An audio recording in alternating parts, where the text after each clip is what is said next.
ನಮಸ್ಕಾರ, ನಾನು ನಿಮ್ಮ ಮಿಮಿಕ್ರಿ ದಯಾನಂದ್. ಇವತ್ತೂ ಒಂದು ವ್ಯಕ್ತಿಯ ಬಗ್ಗೆನೇ ಮಾತಾಡಕ್ಕೆ ಬಂದಿದ್ದೀನಿ.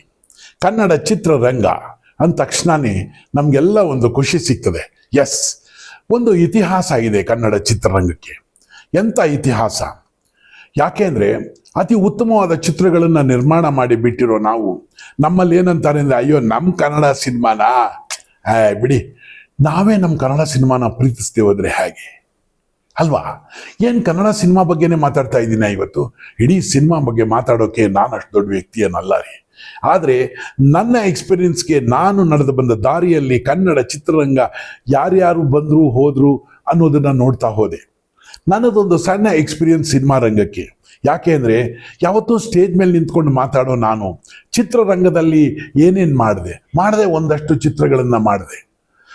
ಆ ಕಾಲದಲ್ಲಿ ನಾವು ಬೆದರು ಬೊಂಬೆ, ಮೂರು ಜನ್ಮ, ಪ್ರೀತಿ ವಾತ್ಸಲ್ಯ, ವಜ್ರಮುಷ್ಟಿ, ಆಕ್ಸಿಡೆಂಟು, ಪರಮೇಶಿ ಪ್ರೇಮ ಪ್ರಸಂಗ, ಮಾನಸವೀಣೆ, ತಾಯಿ ನನ್ನ ದೇವರು, ಕೃಷ್ಣಾನಿ ಬೇಗನಂಬ, ಈ ಥರ ಹಲವಾರು ಚಿತ್ರಗಳನ್ನು ಮಾಡಿಕೊಂಡು ಬಂದೆ.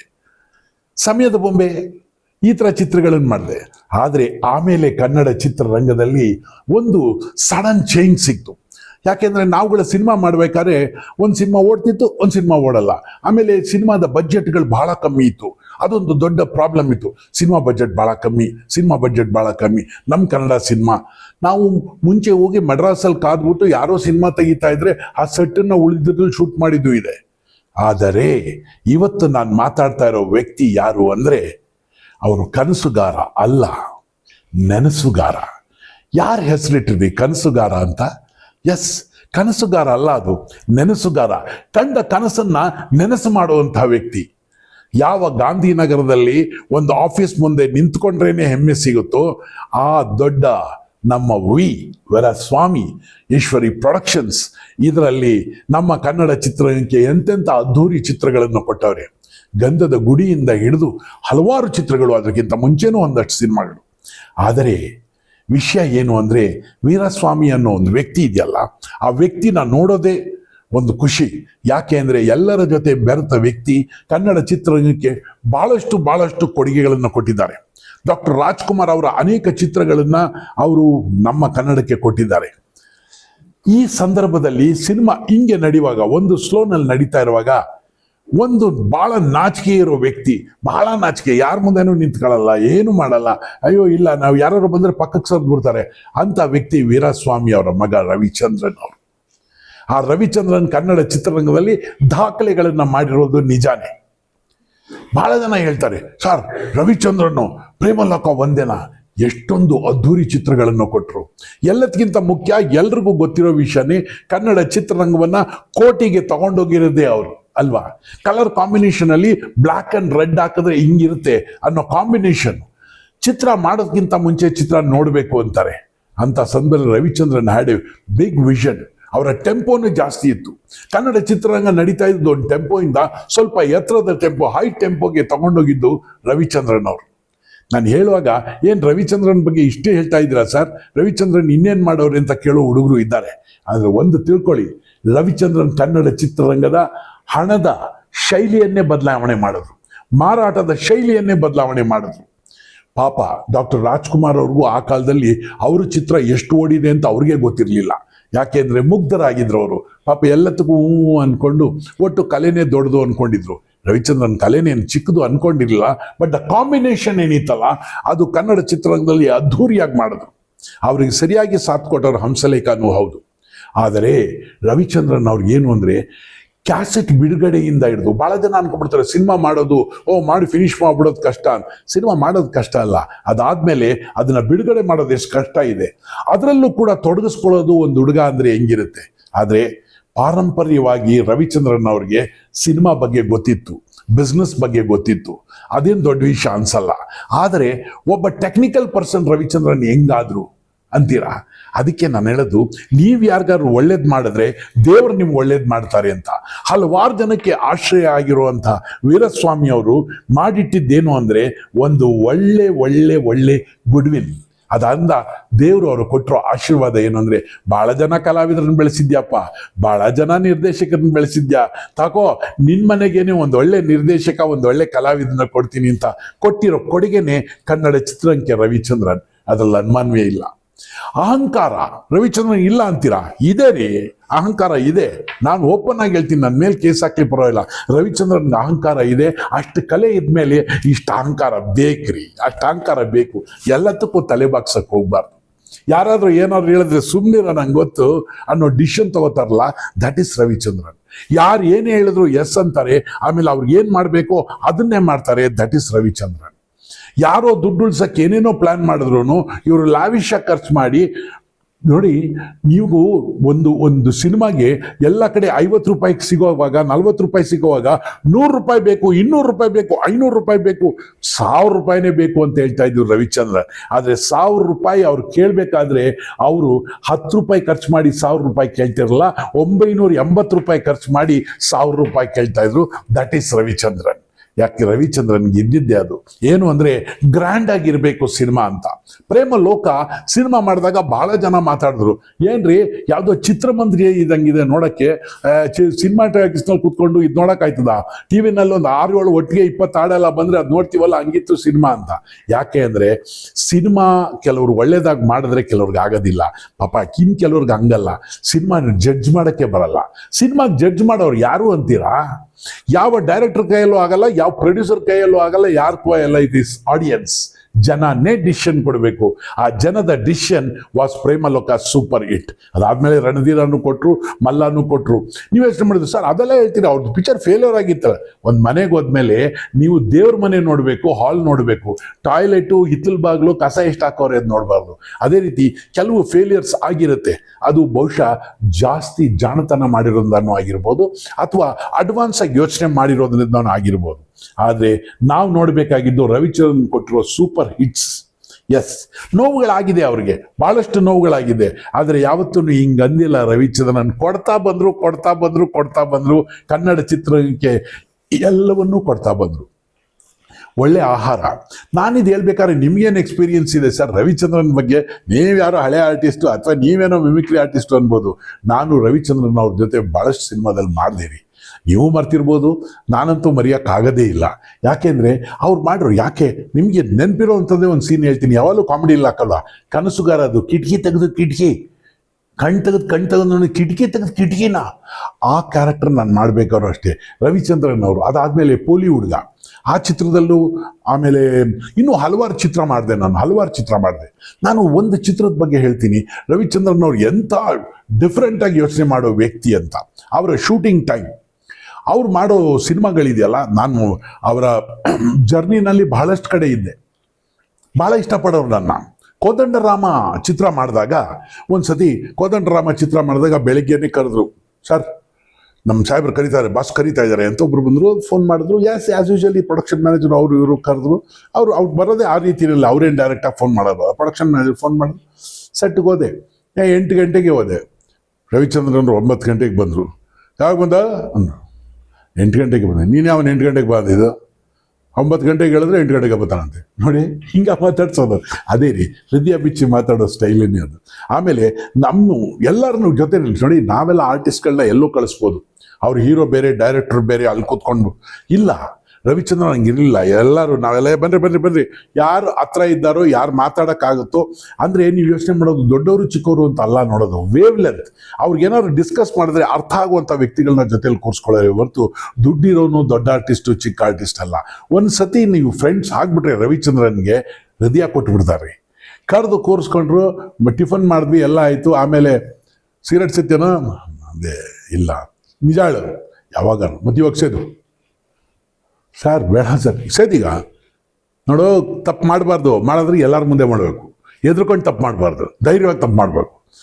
ನೋಡಿ, ಎಂತೆಂಥ ನನಗಿಂತ ಏನು ಅಂಥ ವಯಸ್ಸಲ್ಲಿ ದೊಡ್ಡವರಲ್ಲ. ನಾವು ಹೆಚ್ಚು ಕಮ್ಮಿ ಒಂದೇ ವಯಸ್ಸಿನವ್ರು ಇರ್ಬೋದು, ನನಗಿಂತ 1 ವರ್ಷ ಕಮ್ಮಿನೂ ಇರ್ಬೋದು ರವಿಚಂದ್ರನ್ ಸರ್. ಆದರೆ ಅನ್ನದಾತರು ಅಂತಲೇ ಕರೆಯೋದು. ನಾನು ಯಾವತ್ತೂ ಎಲ್ಲೂ ಕನಸಲ್ಲೂ ಕೂಡ ಅವ್ರನ್ನ ಏಕವಚನದಲ್ಲಿ ಮಾತಾಡ್ಸೋಕ್ಕಾಗಲ್ಲ. ಯಾಕೆ ಅಂದರೆ ಅವ್ರು ನೋಡ್ಕೊಳ್ತಾ ಇದ್ದಿದ್ದು ರೀತಿ ಆ ಥರ. ಮಧ್ಯಾಹ್ನ ಆಯಿತು, ಊಟ ಬಂತು. ಸೆಟ್ಟಲ್ಲಿ ಊಟಕ್ಕೆ ಕೂತ್ಕೊಂಡಿದ್ದೀವಿ ಸರ್. ಆಮೇಲೆ ನನ್ನ ಮೇಕಪ್ ಹಾಕಲಿ ಡೈರೆಕ್ಟ್ರ್ ಯಾರು? ಅಲ್ಲ ಯಾಕೆ ಸರ್, ಡೈರೆಕ್ಟ್ರು ಸುಮ್ಮನಿದ್ದೀನಿ, ಹೀರೋ ಸುಮ್ಮನಿದ್ದೀನಿ, ನೀನೇನೆ ಮಾತಾಡೋದು? ನಿನಗೆ ಡ್ರೆಸ್ ಹಾಕಿ ಹೇಳೋದು ನಾನು? ಅಲ್ಲ ಸರ್, ನೀನೇನು ಶಾರ್ಟ್ ಬಗ್ಗೆ ಮಾತಾಡೋದು? ಊಟ ಮಾಡಿ ಫಸ್ಟು. ಮಧ್ಯಾಹ್ನ ಆದ್ರೂ ಡ್ರೆಸ್ಸು ಹಾಕ್ಸಿಲ್ಲ. 3 ಗಂಟೆ ಆಯಿತು. ನನಗೆ ಸಾಯಂಕಾಲ 6 ಗಂಟೆಗೆ ಕೋಲಾರಲ್ಲಿ ಒಂದು ಕಾರ್ಯಕ್ರಮ ಆಯಿತು. ಸರ್ ಅದು ಶಾರ್ಟು. ನೀನು ಯಾರು ನನಗೆ ಶಾರ್ಟ್ ಹೇಳೋಕ್ಕೆ? ಸರ್ ಹಂಗಲ್ಲ ಸರ್, ಹೊರಡೋದು ಎಲ್ಲಿಗೆ ಹೊರಡ್ತೀಯ ಸರ್? ಶೂಟಿಂಗ್ ಮುಗಿಸ್ಕೊಂಡು ಒಂದು ಶೂಟಿಂಗ್ ಇರುವಾಗ ಪ್ರೋಗ್ರಾಮ್ ಒಪ್ಕೊಳ್ಳೋಕೆ ಯಾರು ಹೇಳಿದ್ರು ನಿಮಗೆ? ಸೀರಿಯಸ್ ಆಗ್ಬಿಟ್ರು. ನಾನು ಹಂಗಲ್ಲ ಸರ್, ಶೂಟಿಂಗ್ 6 ಗಂಟೆಗೆ ಮುಗಿತದೆ ಅಂತ ಯಾರು ಹೇಳಿದ್ದು ನಿಮಗೆ? ಮನೆಯಿಂದ ಊಟ ತರಿಸೋರು ಎಲ್ಲ ಕೂರ್ಸೋರು, ಏನು ಜಗಳ ಆಡ್ತಾರಲ್ಲ, ನಾನು ಬೈತಾರಲ್ಲ ಅಂತ ನಾನು. ಅಲ್ಲ ಕಣಯ್ಯ, ಸಾಯಂಕಾಲ 6 ಗಂಟೆಗೆ ಪ್ರೋಗ್ರಾಮಿಗೆ ಒಪ್ಕೋತೀಯ? ಕೋಲಾರ ಇರೋದೆಷ್ಟು ದೂರ? ಇಲ್ಲಿ ಇವಾಗ ಹೊರಟ್ರೆ ನೀನು ಕೋಲಾರ ತಲುಪೋದು. ಶೂಟಿಂಗ್ ಆಗಿಲ್ವಲ್ಲ? ಅಲ್ಲ ಸರ್, ನಾನು ಜಲ್ದಿ ಮಾಡಿಬಿಡ್ತೀನಿ. ಜಲ್ದಿ ಏನು ಮಾಡ್ತೀಯಾ? ಶೂಟಿಂಗು ಯಾರಿಗಿದೆ? ಶೂಟಿಂಗು ಸರ್ ನನ್ನ ಕ್ಯಾರೆಕ್ಟರ್ ಶೂಟಿಂಗ್. ನಿನ್ನ ಶೂಟಿಂಗ್ ಇಲ್ಲ? ಅಲ್ಲ ಸರ್, ಸುಮ್ಮನೆ ಹಂಗೆ ಜೊತೆಯಲ್ಲಿ ಕಳಿಸಿದ್ದು, ಹೋಗು. ಬೆಳಗ್ಗೆಯಿಂದ ಊಟ ತಿಂಡಿ ಮಾಡಿ ಮಾತಾಡಿ, ಅಂದರೆ ಒಂದು ಒಳ್ಳೆ ಮನಸ್ಸಿರೋರು ನನ್ನ ಜೊತೆಯಲ್ಲಿ ಇರಲಿ ಅಂತಿರ್ಬೋದು, ಅಥವಾ ಜೊತೆ ಅವ್ರಿಗೆ ಖುಷಿಯಾಗಿರೋ ವ್ಯಕ್ತಿ ಜೊತೆಯಲ್ಲಿ ಇರಲಿ ಅಂತಿರ್ಬೋದು. ಆ ಥರ ಜೊತೆಯಲ್ಲಿ ಇರಿಸ್ಕೊಂಡ್ರು. ಇನ್ನೊಂದು, ಅವ್ರ ಮನೆಯಲ್ಲಿ ಶೂಟಿಂಗ್ ನಡೀತು, ಅವರ ಮ್ಯೂಸಿಕ್ದೇ ಸಿನಿಮಾ ಇತ್ತು. ನಾನು ಶೂಟಿಂಗ್ ಹೋದಾಗ, ನೀವು ನಂಬ್ತೀರಾ, ಭಾಳ ಜನ ಮಾಮೂಲಿ ಜನಗಳಿಗೆ ರವಿಚಂದ್ರನ್ ಏನು ಅಂತ ಗೊತ್ತಿರಲ್ಲ. ಮನೆಗೆ ಹೋದ ತಕ್ಷಣನೇ ಆವತ್ತು ಮೋಸ್ಟ್ಲಿ ನಾವು 2 ಆರ್ಟಿಸ್ಟ್ಗಳದ್ದು ಕಾಂಬಿನೇಷನ್ ಇದ್ವಿ, ಇನ್ನೊಂದು ಯಾರೊಬ್ಬರು ಮ್ಯಾನೇಜರ್ ರೋಲ್ ಅಷ್ಟೇ ಇದ್ದಿದ್ದು. ಆದರೆ ಅವರ ಲಾನ್ ಮನೆ ಮುಂದೆ ವರಾಂಡದಲ್ಲಿ 3 ದೋಸೆ ಕಾವಲಿ ಇರುವಂಥ ಒಂದು ಸ್ಟವ್ ಹಚ್ಬಿಟ್ಟು 3 ಟೈಪ್ ದೋಸೆ, ಒಂದು ಪ್ಲೇನ್ ದೋಸೆ ಇರ್ಬೋದು, ಆಪಮ್ ಇರ್ಬೋದು, ಇನ್ನೊಂದು ಸಾದಾ ದೋಸೆ, ಆಮೇಲೆ ರೈಸ್ ಬಾತು, ಆಮೇಲೆ ಉಪ್ಪಿಟ್ಟು. ಇದು ಇಷ್ಟೂ ನಾವು 3 ಜನ ಆರ್ಟಿಸ್ಟು. ನಾನು ಸರ್, ನೀವು ನನ್ನ ಟಿಫನ್ ಆಯಿತು, ನೀನು ಮಾಡೋ. ಸರ್ 2 ಆರ್ಟಿಸ್ಟಿಗೋಸ್ಕರ ನೋಡೋ, ನೀನು 2 ಆರ್ಟಿಸ್ಟು, 1 ಆರ್ಟಿಸ್ಟ್ಗೆ ಟಿಫನ್ ರೆಡಿ ಮಾಡೋದು, ತಿನ್ನೋ. ಒಬ್ರು ತಿಂತಾ ಇದ್ರೆ ನೋಡಿ ಆನಂದ ಪಡೋ ವ್ಯಕ್ತಿನಿ. ಯಾವತ್ತೂ ಏನರಲ್ಲೂ ಕಮ್ಮಿ ಮಾಡೇ ಇಲ್ಲ ಅವರು. ಯಾವತ್ತೂ ಊಟನ ಗ್ರ್ಯಾಂಡಾಗೆ ಕೊಟ್ಟರು, ಸಿನಿಮಾನೂ ಗ್ರ್ಯಾಂಡಾಗಿ ಮಾಡಿದ್ರು, ಸಬ್ಜೆಕ್ಟು ಗ್ರ್ಯಾಂಡಾಗಿ ಮಾಡಿದ್ರು. ಆದರೆ ಅವ್ರು ಹೇಳಿದ್ದು ಒಂದು ಮಾತು ಮಾತ್ರ ನಾನು ತಿಳ್ಕೊಳ್ಳೋದಕ್ಕೆ ಬಹಳಷ್ಟು ಉಪಯೋಗಿಸಿ. ಇವತ್ತು ಸ್ಕ್ರಿಪ್ಟ್ ಅಂತ ತಗೊಂಡು ಪೇಪರು ಪೆನ್ನು ಕೈಗೆ ತೊಗೊಂಡ್ರೆ ನನಗೆ ರವಿಚಂದ್ರನ್ ನೆನಪು ಬರುತ್ತೆ. ಯಾಕೆ ಅಂದರೆ ಅವ್ರು ಹೇಳೋದೇನೆಂದರೆ, ನೀನು ಸ್ಕ್ರಿಪ್ಟ್ ಮಾಡೋದಾದರೆ ದಿ ಬೆಸ್ಟ್ ಪೆನ್ ಉಪಯೋಗಿಸು, ಪೇಪರು ದಿ ಬೆಸ್ಟ್ ಉಪಯೋಗಿಸು, ಯಾವುದೋ ಕಳಪೆ ಪೇಪರಲ್ಲಿ ಬರೆಯೋಕೆ ಹೋಗಬೇಡ. ಯಾಕೆಂದರೆ ನಿನ್ನ ಥಾಟ್ನ ನಿನ್ನ ಪೇಪರಲ್ಲಿ ಇಳಿಸ್ತೀಯ ಅಂದ್ರೆ ಆ ಪೇಪರ್ ರಿಚ್ ಆಗಿರಬೇಕು. ಯಾವುದೋ ಕಚಡ ಪೇಪರ್ ಇದ್ದರೆ ಕಚಡ ಚಾಟ್ ಬಂದ್ಬಿಡ್ತಾವೆ, ಒಳ್ಳೇದಿಡು ಅಂತ. ಒಳ್ಳೆ ಪೇಪರ್ ಇಟ್ಬಿಟ್ಟು ಬರೆದ್ಬಿಟ್ಟು ಏನು ಹೇಳೋದು, ಫಸ್ಟ್ ಲೈನ್ ಬರ್ದಲ್ಲ, ನಾನು ಯಾಕೆ ಬರಿಬೇಕು, ನಂಗೆ ಮೆಮೊರಿ. ನೀನು ಬರೆಯೋ, ಚೆನ್ನಾಗಿರುತ್ತೆ, ಬರೀ ನೀನು ಫಸ್ಟ್ ಲೈನ್ ಬರೆದಾಗ ನಿಂಗೆ ಭಾಳ ವಾವ್ ಅನಿಸುತ್ತೆ. 10ನೇ ಲೈನ್ ಬರೆದಾಗ ಫಸ್ಟ್ ಲೈನ್ ಬೇಜಾರು, ಚೆನ್ನಾಗಿಲ್ಲ ಅನಿಸುತ್ತೆ. ಅರ್ಧ ಬಿಸಾಕು, ತಿರ್ಗಾ ಬರೀ. ಯಾಕೆ ಅಂದರೆ ಸಿನಿಮಾ ಮಾಡೋದು ಯಾರೋ ಒಬ್ಬರಿಗೋಸ್ಕರ ಅಲ್ಲ, ಕೋಟಿಗಟ್ಟಲೆ ಜನಗಳಿಗೋಸ್ಕರ, ಒಂದು ದಿನಕ್ಕೋಸ್ಕರ ಅಲ್ಲ, ವರ್ಷಾನ್ಗಟ್ಟಲೆ ಇತಿಹಾಸದಲ್ಲಿ ಇರಲಿ ಅಂತ. ಅದನ್ನು ಪರ್ಫೆಕ್ಟಾಗಿ ಮಾಡುವನವರು. ನೋಡಿ, ದುಡ್ಡಿನ ಮದ ಏರಿ ನಿಂತಿರುವಂಥ ಹುಡುಗರಿರೋ ಕಾಲದಲ್ಲಿ ಆಗ ರವಿಚಂದ್ರನ್ ಅವ್ರಿಗೆ ಏನು ಕಮ್ಮಿ ಇತ್ತು? ಬಾರ್ನ್ ವಿತ್ ಗೋಲ್ಡನ್ ಸ್ಪೂನ್ಸ್ ಅಂತಾನೆ ಎಲ್ಲ ಅಂತಾರೆ. ಯಾವ ಗೋಲ್ಡನ್ ಸ್ಪೂನು ಇಲ್ಲ. He made is own golden spoon. ಯಾಕೆ ಅಂದರೆ ಅವ್ರ ತಂದೆನೂ ವೀರಸ್ವಾಮಿ ಅವರೇನು ಲ್ಯಾವಿಶ್ ಆಗಿ ದುಡ್ಡು ತೆಗೆದು ಬಿಸಾಕ್ತಿರ್ಲಿಲ್ಲ, ಬಸ್ಸಲ್ಲೇ ಕಳಿಸ್ತಾ ಇದ್ದಿದ್ದು ಮಡ್ರಾಸ್ಗೆ, ಅದು ಗೊತ್ತಿದೆ. ಆದರೂ ಬಸ್ಸಲ್ಲಿ ಕಳಿಸ್ಬಿಟ್ಟು ಅವ್ರು ಯಾರೋ ಹೇಳೋರು, ಅವ್ರು ನೋಡ್ಕೊ ಅಂತ ಸೇಫ್ಟಿಯಾಗಿ ಒಂದು ಒಳ್ಳೆ ತಂದೆಯಾಗಿದ್ದರು. ಇವತ್ತು ರವಿಚಂದ್ರನ್ ಅವ್ರಿಗೆ ದೇವರು ತಂದೆ ಎರಡೂ ಬಂದರೆ ಅವ್ರ ತಂದೆನೇ ಫಸ್ಟ್ ಸೆಲೆಕ್ಟ್ ಮಾಡ್ತಾರೆ ಅನ್ನೋದ್ರಲ್ಲಿ ಅನುಮಾನೇ ಇಲ್ಲ. ದ್ಯಾಟ್ ಈಸ್ ರವಿಚಂದ್ರನ್ ಮಾಡಿರೋ ಪ್ರೇಮಲೋಕ ಕನ್ನಡ ಚಿತ್ರರಂಗವನ್ನೇ ಒಂದು ಬದಲಾವಣೆಗೆ ಬಂತು. ಡಾಕ್ಟರ್ ರಾಜ್ಕುಮಾರ್ ಅಂಥವ್ರು ಬಂದ್ಬಿಟ್ಟು ಸೆಟ್ಟಲ್ಲಿ ಕೂತ್ಕೊಂಡ್ಬಿಟ್ಟು ರವಿಚಂದ್ರನ್ ಅವ್ರು ಶೂಟ್ ಮಾಡ್ತಾ ಇದ್ರೆ ನಾವೆಲ್ಲ ಯಾವಾಗ ಇಷ್ಟು ಅದ್ಧೂರಿಯಾಗಿ ಸಿನಿಮಾ ಮಾಡೋದು? ಡಾಕ್ಟರ್ ರಾಜ್ಕುಮಾರ್ ಅವರು. ಯಾಕೆ ಅಂದರೆ ಅಲ್ಲಿ ಹೇಳ್ಬೇಕು, ಅವರು ಸುಮ್ಮನೆ ಎದ್ದೋಗ್ಬೋದಲ್ಲ. ಅಂದರೆ ರಾಜ್ಕುಮಾರ್ ಎಂಥ ಹೃದಯವಂತರು, ಯಾವುದು ಅನ್ನಿಸ್ತು, ಯಾವುದು ಚೆನ್ನಾಗಿದೆಯೋ ಅದನ್ನು ಹೊಗಳಿ ಆಡೋರು, ಖುಷಿ ಪಡೋರು. ರವಿಚಂದ್ರನ್ ಕಂಡ್ರೆ ಭಾಳ ಖುಷಿ ಅವ್ರಿಗೆ. ಅವ್ರದ್ದೊಂದು ಫಂಕ್ಷನ್ ನಾನು ನೋಡಿದ್ದೆ, ಸಾರ್ಥಕ ಸುವರ್ಣ ಫಂಕ್ಷನ್, ನಾನು ಕಾಂಪೇರಿಂಗ್ ಮಾಡ್ತಾ ಇದ್ದೆ. ರವಿಚಂದ್ರನ್ ಬಂದರೆ ಒಂದ್ಸತಿ ಕೆನ್ನೆ ಸವರ್ತಾರೆ. ಕೆನ್ನೆ ಸವರ್ ಏನಂದರೆ ಅನ್ನದಾತರು ಅಂತಾರೆ ಹೊರತು ಅದೇ ಅನ್ನದಾತರು ರವಿಚಂದ್ರನ್ ಅವರು. ಎಷ್ಟೋ ಜನಕ್ಕೆ ಸಿನಿಮಾದಲ್ಲಿ ಚಾನ್ಸಸ್ ಕೊಟ್ಟಿದ್ದಾರೆ. ರವಿಚಂದ್ರನ್ ಅವ್ರ ಗ್ರೇಟ್ನೆಸ್ ಏನು ಅಂದರೆ ಕನ್ನಡ ಚಿತ್ರರಂಗದಲ್ಲಿ ಸಾಂಗ್ಸಲ್ಲೇ ಒಂದು ದಾಖಲೆ ಮಾಡಿದ್ರು. ನೀವು ಕ್ಯಾಸೆಟ್ನ ಬಾಕ್ಸ್ ಕೂಡ ಬದಲಾಯಿಸೋದು ಗೊತ್ತೇ. ನಾವು ಮಾಮೂಲಿ ಕ್ಯಾಸೆಟ್ನ ಬಾಕ್ಸ್ ಹಿಂಗೆ ಸ್ಕ್ವೈರ್ ಆಗಿ ಅಥವಾ ರೆಕ್ಟ್ಯಾಂಗ್ಯುಲರ್ ಹಂಗೇನೋ ಇತ್ತು, ಅದನ್ನು ಒಂದು ಹಾರ್ಟ್ ಮಾಡಿ ಹಾರ್ಟ್ ಒಳಗಡೆ ಕ್ಯಾಸೆಟ್ ಇಡೋದು ಎಂಥ ತಲೆರಿ. ಇದೆಲ್ಲ ಯಾರೋ ಹೇಳ್ಕೊಟ್ಟಿರೋದು, ಎಲ್ಲೋ ಕಾಪಿ ಮಾಡಿದ್ದಲ್ಲ. ರವಿಚಂದ್ರನ್ದು ಸ್ವಂತ ಬುದ್ಧಿಯಿಂದ ಉಪಯೋಗಿಸಿ ಹಗಲು ರಾತ್ರಿ ಸಿನಿಮಾ, ಮೂಗು ವಾಸನೆ ಮಾಡೋದು ಸಿನಿಮಾ, ನೋಡೋದು ಸಿನಿಮಾ, ಕೇಳೋದು ಸಿನಿಮಾ, ಮಾತಾಡೋದು ಸಿನಿಮಾ, ಯೋಚನೆ ಮಾಡೋದು ಸಿನಿಮಾಗೋಸ್ಕರ ಜೀವನನೇ ತೆಗೆದಿದ್ದಾರೆ ಅವರು. ನಾನು ಹೇಳ್ತೀನಿ ಸ್ನೇಹಿತರೆ ಒಂದು ಮಾತು, ನನ್ನ ಸಂತೋಷ ಆಗಿರೋದು ನಾನು ಹೇಳ್ಬಿಡ್ತೀನಿ, ನೀವೇನಂತೀರೋ ಗೊತ್ತಿಲ್ಲ. ನೀವು ಎಲ್ಲರಿಗೂ ತಾವು ಮಾಡಿರೋ ಕೆಲಸಕ್ಕೆಲ್ಲ ಯಾರ್ಯಾರು ತೀರ್ಕೊಂಡ್ಮೇಲೆಲ್ಲ ಅವ್ರಿಗೆ ಪ್ರಶಸ್ತಿ ಕೊಡ್ತೀರಿ. ಬದುಕಿರುವಾಗಲೇ ಕೊಟ್ಬಿಡ್ರಿ ಪ್ರಶಸ್ತಿಗಳು. ಡಾಕ್ಟ್ರೇಟ್ ಕೊಟ್ಟಿದ್ದೀರಿ ನಿಜ, ಇದು ರೀ ಕನ್ನಡದ ರತ್ನಗಳು. ಇಂಥವ್ರು ಕೊಡಬೇಕು ಪ್ರಶಸ್ತಿಗಳು. ಕರ್ನಾಟಕದ ಒಂದು ರತ್ನನೇ ನಮ್ಮ ರವಿಚಂದ್ರನ್ ಅವರು. ಯಾಕೆ ಅಂದರೆ ನಮ್ಮ ಸಿನಿಮಾ ಮಾಡೋ ಸ್ಟೈಲ್ನೇ ಬದಲಾಯಿಸಿದ್ರು. ಹಿಂದಿಗೆ ಇನ್ನೆಲ್ಲೋ ಹೋದರೆ ಅಪ್ಪ ರವಿಚಂದ್ರನ್ ಉನ್ಕಾ ಫಿಲ್ಮೇ ಹಮ್ನೆ ಟೆಕ್ನಿಷಿಯನ್ಸ್ ಮಾತಾಡ್ತಾರೆ. ಜೂಲಿ ಚಾವ್ಲಾ ಇವತ್ತು ಹೇಳ್ತಾರೆ ಎಂಥ ಒಳ್ಳೆ ಡೈರೆಕ್ಟ್ರು ಅಂತ ರವಿಚಂದ್ರನ್ ಬಗ್ಗೆ. ಉಪೇಂದ್ರ ಎಷ್ಟೊಂದು ಹೊಗಳ್ತಾರೆ ರವಿಚಂದ್ರನ್ ಬಗ್ಗೆ, ಅದೆಲ್ಲ ಒಂದು ಅಸೆಟ್ರಿ ಅಂತಾರೆ. ಅದೇ ಥರ ಕನ್ನಡ ಆಮೇಲೆ ಯಾರೇ ಹೊಸಬ್ರು ಹೋಗ್ಲಿ ಭಾಳ ಚೆನ್ನಾಗಿದ್ರೆ talent immediate Ravichandran first respond ಮಾಡ್ತಾರೆ. ನಾನು ಒಂದ್ಸತಿ ನೆನಪಿದೆ ಹೇಳಿದ್ದು, ಉಪೇಂದ್ರ ಅವರು ಅವಾಗಷ್ಟೇ ಪಿಕ್ಚರ್ ಮಾಡಿದಾಗ ಇನ್ಮೇಲೆ ಕನ್ನಡ ಚಿತ್ರರಂಗ ಇನ್ನೂ ಸ್ವಲ್ಪ ರೈಸ್ ಆಯಿತು, ಇನ್ನೂ ನಾವು ಹೆಮ್ಮೆಯಿಂದ ಹೇಳ್ಬೋದು ನಮ್ಮ ಹತ್ರ ಎಂತೆಂಥವ್ರಿದ್ದಾರೆ ಅಂತ. Upendra as also joined us ಅಂದರೆ ಏನ್ರಿ, ಒಂದು ಹೊಸ ಬಂದವನಿಗೆ ಇವನೇನ್ಮ ನಾನು ಮಾಡಿದ್ಕಿಂತ ಮಾಡ್ಬಿಡ್ತಾನ ಅಂತ ಹೇಳೋ ಬದಲಿ ನಮ್ಮ ಜೊತೆ ಸೇನೆ ಇನ್ನೂ ಬಲವಾಯಿತು ಅಂತಾರಲ್ಲ, ದಟ್ ಈಸ್ ರವಿಚಂದ್ರನ್. ಯಾವುದೇ ನೀವು ಆ್ಯಕ್ಟರ್ನ ಕೇಳಿ, ಶಿವಣ್ಣನ್ನೇ ಕೇಳಿ, ಅಪ್ಪುನೇ ಕೇಳಿ, ಎಲ್ಲರಿಗೂ ರವಿಚಂದ್ರನ್ ಇಷ್ಟ. ಯಾಕೆ ಅಂತ ಅಂದರೆ ರವಿಚಂದ್ರನ್ ಒಳಗೊಂದು ಹೊರಗೊಂದು ಇಲ್ವೇ ಇಲ್ಲ. ಏನು ಒಳಗಡೆ ಇದೆ ಹೊರಗಡೆನೂ ಅದೇನೆ. ಯಾಕೆ ಅಂದರೆ ನಾನು ಒಂದು ವಿಷಯ ಹೇಳಲೇಬೇಕು. ಒಂದು ಆರ್ಟಿಸ್ಟ್ ಬಂದ್ಬಿಟ್ಟು ಯಾರೋ ಡೈರೆಕ್ಟ್ರನ್ನ 5 ನಿಮಿಷ ಬೈದ್ಬಿಟ್ರು, ಅಣ್ಣ ಏನಣ್ಣ ನೀವೆಲ್ಲ ಇಷ್ಟು ಸಿನಿಮಾ ಮಾಡ್ತೀರ, ಆ ಡೈರೆಕ್ಟ್ರ್ ಇದ್ದಾರಲ್ಲ ಏನು ಸರಿ ಇಲ್ಲ ಹಂಗೆ ಹಿಂಗೆ ಅಂತೆಲ್ಲ ಬೈದರು. ಸುಮ್ಮನೆ ಕೇಳಿಸ್ಕೊಂಡಿದ್ರು. ಮಾರನೇ ದಿವಸ ಆ ಡೈರೆಕ್ಟ್ರು ಬಂದಿದ್ದಾರೆ, ಈ ವ್ಯಕ್ತಿನೂ ಇದ್ರು. ಆ ಡೈರೆಕ್ಟ್ರ್ ಹೇಳಿದ್ರು, ಏನು ಡೈರೆಕ್ಟ್ರೇ ನಿಮ್ಮ ಬಗ್ಗೆ ನೆನ್ನೆ ಎಲ್ಲ ಬೈತಾ ಇದ್ದ ಅಂತ. ಅವನು ಅಣ್ಣ ನಿಮ್ಮ ಬಗ್ಗೆ ಹೇಳ್ತಿದ್ದ, ಅವ್ನಿಗೆ ಏನು ಮಾಡೋಕ್ಕೆ ಬರಲ್ಲ, ಅವ್ನಿಗೆ ಏನು ಕೆಲಸನೂ ಮಾಡೋಕ್ಕೆ ಬರಲ್ಲ, ಅವನೊಬ್ಬ ಡೈರೆಕ್ಟ್ರ್ ಆಗ್ಬಿಟ್ಟಾನೆ ಅಂತ ನಿಂಗೆ ಹೇಳ್ತಾ ಇದ್ದ ನೋಡಿ. ಇವನು ಅವ್ರಿಗೂ ಹೊಡಿಯೋ ಅಷ್ಟು ಸಿಟ್ಟು ಬಂದ್ಬಿಟ್ಟಿತ್ತು, ಹೆಚ್ಚು ಕಮ್ಮಿ ಎದ್ದೇ ಬಿಟ್ಟಿದ್ರು. ಅದಕ್ಕೆ ರವಿಚಂದ್ರನ್ ಹತ್ರ ಯಾರೂ ಸುಮ್ಮನೆ ಹೊಗಳಕ್ಕೆ ಹೋಗ್ಬಾರ್ದು. ಏನೋ ಯಾರನ್ನೋ ಬೈದ್ರೆ ನಾಳೆ ಅವ್ನು ಬೈತೆ, ನಾಳೆ ನಾನು ಬೈತೆ, ಹೋಗ ನೀನು ಹಂಗೆಲ್ಲ ಬೈಬಾರ್ದು ಡೈರೆಕ್ಟ್. ಇದಕ್ಕೆ ರವಿಚಂದ್ರನ್ ಮನಸ್ಸು ಎಷ್ಟು ಕ್ಲೀನ್ ಅಂದರೆ, ನೀವೇನೂ ಒಂದು ಔಷಧಿ ಇದನ್ನು ಯಾರಿಗೂ ಹೇಳ್ಬೇಡಿ ಅಂತೆಲ್ಲ ಹೇಳ್ಬಾರ್ದು. ಇಡೀ ಕರ್ನಾಟಕಕ್ಕೆ ಕೇಳೋದು ನಾನು ನಿಮಗೂ ಹೇಳ್ತೀನಿ ಅಂತ. ರವಿಚಂದ್ರನ್ ಕನ್ನಡ ಚಿತ್ರರಂಗದ ಒಂದು ಆಸ್ತಿ ರೀ, ಕನ್ನಡ ಚಿತ್ರರಂಗದ ನಿಜವಾದ ಆಸ್ತಿ. As an actor, as A director, as A music director ಎಲ್ಲನೂ ಆಗಿದ್ದಾರೆ, ಎಡಿಟರ್. ಯಾಕೆ ಅಂದರೆ ನಾನು ಹೇಳ್ತೀನಲ್ಲ, ಸಿನಿಮಾನಲ್ಲಿ ನಾವು ಸ್ಕ್ರಿಪ್ಟು ನೋಡಿದ ತಕ್ಷಣವೇ ಸಿನಿಮಾ ಮಾಡಿಬಿಡ್ಬೇಕು, ಅದು ಡೈರೆಕ್ಟ್ರು ಮನಸ್ಸೊಳಗೆ. ಆ ಥರ ರವಿಚಂದ್ರನ್ ಒಂದು ಟೆಂಪೋ ಬಿಲ್ಟ್ ಮಾಡಿ ಆ ಸಿನಿಮಾನ ಮಾಡಿರ್ತಾರೆ. ಅದಕ್ಕೆ ಭಾಳಷ್ಟು ಜನ ಅವ್ರ ಗರಡಿನಲ್ಲಿ ಅಥವಾ ಅವ್ರ ಕಂಪ್ನಿನಲ್ಲಿ ಬೆಳೀತಾನೆ ಇರೋದು. ಸಿನಿಮಾದಲ್ಲಿ ಕಮ್ಮಿ ಊಟ, ಸಿನಿಮಾದಲ್ಲಿ ಕಮ್ಮಿ ಪೇಮೆಂಟು, ಸಿನಿಮಾದಲ್ಲಿ ಕಮ್ಮಿ ಕೆಲಸ, ಇದು ಯಾವುದು ನೋಡೇ ಇಲ್ಲ. ಸಿನಿಮಾದಲ್ಲಿ ಗ್ರ್ಯಾಂಡ್ ಪೇಮೆಂಟ್, ಸಿನಿಮಾದಲ್ಲಿ ಗ್ರ್ಯಾಂಡ್ ಊಟ, ಸಿನಿಮಾದಲ್ಲಿ ಗ್ರ್ಯಾಂಡ್ ಕಾಸ್ಟ್ಯೂಮ್, ಸಿನಿಮಾದಲ್ಲಿ ಗ್ರ್ಯಾಂಡ್ ಶೂಟಿಂಗ್ ಮಾಡಿದವರು ನಮ್ಮ ರವಿಚಂದ್ರನ್. ಹೆಮ್ಮೆ ಆಗುತ್ತೆ ರವಿಚಂದ್ರನ್ ಅಂತ ಅವರು ಕನ್ನಡ ಚಿತ್ರರಂಗದಲ್ಲಿ ಇದ್ದಾರೆ ಅಂತ ಹೇಳೋದಕ್ಕೆ. ಬದುಕಿರುವಂಥ ರವಿಚಂದ್ರನ್ಗೆ ಗೌರವ ಕೊಡಿ. ಯಾಕೆ ಅಂದರೆ ನಾವೆಲ್ಲ ಮಾಡೋದು ಇದೆ. ಯಾರು ಹೋಗ್ಬಿಟ್ರೆ ಅಯ್ಯೋ ಎಂಥ ಆರ್ಟಿಸ್ಟು ಗೊತ್ತಾ, ಹೆಂಗಿದ್ರು ಗೊತ್ತಾ, ಸತ್ತ ಮೇಲೆ ಯಾಕ್ರಿ ಹೊಗಳ್ತೀರಿ?